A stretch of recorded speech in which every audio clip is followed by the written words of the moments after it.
Aprobado na sa Kamara ang resolusyong nagtutulak sa Constitutional Convention o CONCON para amyendahan ang saligang batas. Live mula sa Batasang Pambansa, nasa frontline ng balitang yan, si Marian Enriquez. Marian. Yes, Cheryl, masiglangang nagpalakpakan at nagpicture-taking pa ang supermajority ng mga mambabatas dito sa Kamara matapos ngang lumusot sa ikatlo at huling pagbasa ang resolution of both houses number 6 na nagsusulong ng Constitutional Convention para amyendahan ang saligang batas. Para sa kanila ay one step closer daw ito para palaguin ang ekonomiya ng Pilipinas.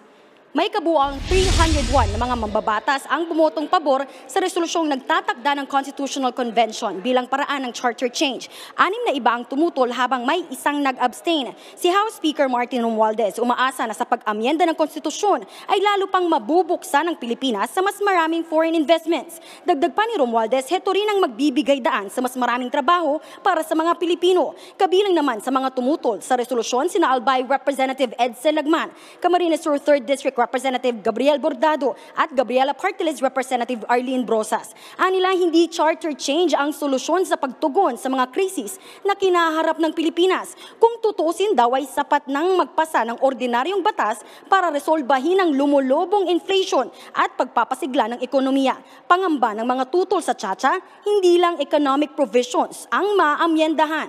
Narito ang kanilang pahayag. Even if the joint resolution enjoins CONCON to amend only the economic provisions, this has no legal binding effect. Verily, the CONCON can amend the political provisions, including extension of term limits or changing term limits, which could be the fourth agenda for calling a CONCON. Huwag tayong magpalaganap ng ilusyon. Nabubuti ang lagay ng ating manggagawa sa pamamagitan ng Chacha. Dahil sa aktwal, lalong babaratin ang sahod sa ilalim ng todong liberalisasyon at dinasyonalisasyon ng iba't ibang economic sectors.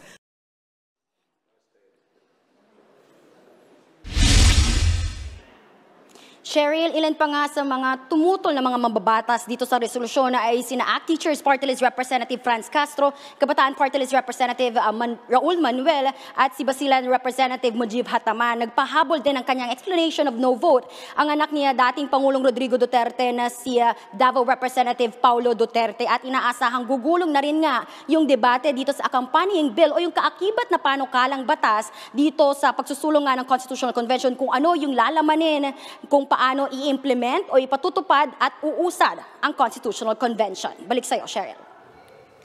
Maraming salamat, Marian Enriquez.